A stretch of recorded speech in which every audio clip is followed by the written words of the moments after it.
Culture is easily one of the most ambiguous words in the English language.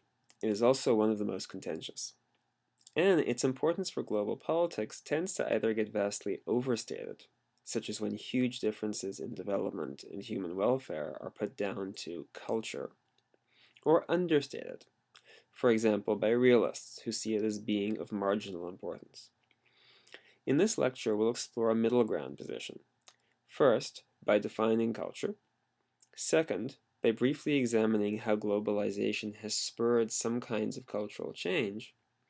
And then third, by looking at some of the more prominent reactions to these changes. In particular, we'll look at the concepts of cultural imperialism and the way people have reacted to this. We'll look at the more prosaic concept of defending or protecting culture. And we'll wrap up by looking at Samuel Huntington's idea of the clash of civilizations. Well, if you go back a ways and look at the definition of culture, for a long time it means something quite different than what we're used to having it mean today. Culture, in the 15th and 16th centuries, is primarily seen as a process. It involves the action or practice of cultivating soil, or the cultivation or development of the minds, of the faculties, and of the manners through education and training. The implications of this older definition of culture is that A, culture is a universal process. It is something everybody can aspire to. Second, it is hierarchical. You have it or you don't to different degrees, and those who have it implicitly and sometimes explicitly are a little bit better than those who don't. And the third, one can be without culture. In other words, there can be people who simply, because they don't cultivate the soil, because they don't have universities and they don't have formal institutions of education, do not possess culture in the way that others do.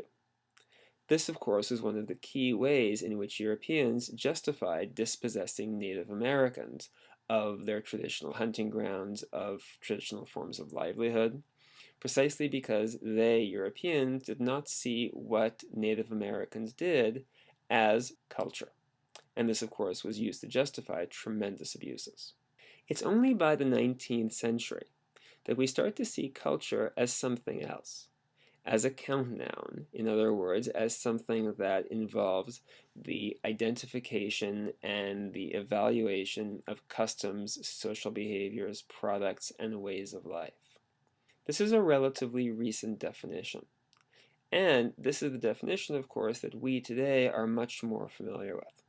When you're reading through the section of your textbook, have a look at what the book says about the definition of culture, and especially what it says about the distinction between cultures and civilizations, which is a very important distinction that I want you to be familiar with. Cultures, of course, are never isolated. They are always changing. For a long time, cultural mixing has been prominent, and people in some ways become more aware of the absurdity of pretending that their culture is somehow perfectly isolated from others. This said, people react to globalization and people react to cultural mixing in different ways. Sometimes seeing cultural globalization as an opportunity, and sometimes seeing it as somewhat threatening and disorienting. Well, what we're going to do now is look at three separate ways in which cultural exchange, cultural mixing, and globalization has prompted very, very different kinds of reactions, some of which, I would argue, are a little bit more defensible than others. Cultural imperialism is an idea developed by scholars in the 1950s and 60s, and it has become an important way of understanding how, in some cases, culture can be used as a tool of power. It can be used as a way of exercising authority by some people over others, or alternately by some societies over others. The term comes from Marxist political and economic thinking, but to make a long story short, it simply focuses on the way that culture can help normalize certain ideas, can help us take certain ideas for granted, and as a result can exercise imperial power not at the point of a gun, but through ideology, and through our values, and through our norms, and through our way of looking at and understanding the world. And this was the case very famously advanced by Armand Mattelart and Ariel Dorfman, two authors who, in 1971, published How to Read Donald Duck. How to Read Donald Duck was basically, the best way I can describe it, was an anthropology of Disney comic books. Disney used to make a lot of money selling paper comic books throughout the world, in the United States certainly, but then also in so-called third world countries as well. And one of those countries in which they were sold was Chile, which for a long time had very close ties to the United States, and as a result, typically imported a lot of American cultural and media products. Well, in 1970, a socialist government came to power, the government of Salvador Allende came to power in Chile, and Mattelart and Dorfman published How to Read Donald Duck, which basically tries to expose the ways in which Disney comic books try to get people to take for granted a certain vision of the world.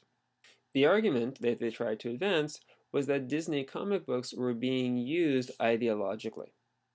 They were being used to help normalize a certain vision of the world, which, as you can tell from the examples I've posted to the slide, relied very heavily on stereotypes, relied very heavily on assumptions about the benevolence of the United States, and so on and so forth. In other words, their use wasn't for entertainment, their use was ideological. This is a perfect example of cultural imperialism. And it is an argument that has come up over the years in many different places, not just in Chile, where people argue, for example, that one culture is used to crowd out others, is used to redefine others, and is used as an instrument of power and control. A different example of this idea is what I would call the process of defending culture, or the process of cultural protection. This is related to cultural imperialism, but it's also different from it, in the sense that it focuses on protecting some isolated aspects of a culture against the dominant one. Typically, this takes the form of policy measures designed to provide minimal representation on the airwaves or in print of a particular culture that's seen as threatened, or to prevent the breakup of communities within a country that are seen as the protectors of a certain unique culture. In India, for example, the Constitution of India protects the Adivasis, or indigenous peoples, by making it illegal to try to break up the cohesion and the coherence of these communities, by stipulating that they have to be moved as a community rather than as individuals. And the idea is that the community represents and reproduces this culture that is unique and special and ought not to be destroyed. In Canada, the Multiculturalism Act recognizes and protects the existence of communities whose members share a common origin and their historic contribution to Canadian society. If, for example, you are Czech Canadian, the government provides funds for cultural activity, language training, and so on under the umbrella of the Multiculturalism Act. This is not unique to Canada. Australia, New Zealand, and a number of other places do this as well. Efforts to protect culture can be progressive or they can be reactionary. They can, depending on our point of view, be positive or negative, and people have very, very different perspectives on this. Some like the idea of stipulating the defense of culture in a constitution or in a law might be seen as more defensible. Others, in my opinion, are a little bit less so. And this is where I'd like to turn to the idea advanced by Samuel Huntington around the clash of civilizations. The clash of civilizations is well discussed and well described in your course text. But the basic idea here is that this text that Huntington wrote back in 1993 is a response to globalization. It is a response to cultural change, and is a response that views cultures as isolated fundamental units. In other words, in Huntington's world, cultures don't change really at all, or at least they don't change easily. The map I'm showing you here is designed to highlight this, since in Huntington's world, civilizations and cultures are bound and isolated from one another. Something that looks a little bit silly when you try to break them down on a map. For example, The most populous Muslim majority country in the world today is Indonesia. But you don't really need to know a whole lot about the world to know that Indonesia and, let's say, Saudi Arabia, while they might share certain things, don't really have a common culture.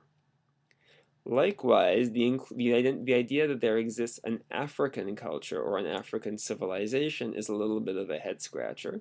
Of course, sub-Saharan Africa is made up of many different peoples and many different populations, and really the issue there had tended to be the diversity of cultures and civilizations, not their unity under this African label. The clash, in short, introduces more problems than it explains, in my view, by greatly oversimplifying a very complicated cultural map, and perhaps by trying to be a bit mischievous and trying to bring about more cultural and civilizational conflict rather than simply trying to explain it. By way of wrapping up, culture goes from being a verb, to culture the field, to culture oneself, to a noun in the 19th century, and just in time for the second wave of globalization. Efforts to protect culture are very, very difficult, although in some contexts they have been more successful than others. And cultures are extremely fluid and unstable. Despite the efforts of some, Huntington, Ben Barber, who is also discussed in your course text, to make them seem otherwise. What we will do from here is carry this discussion of culture forward into our discussion on secularism, which will focus specifically on the question of Muslim minority populations in European countries and the way in which this has set into motion a certain number of cultural and ethnic dilemmas. And this is something we'll explore next in the class.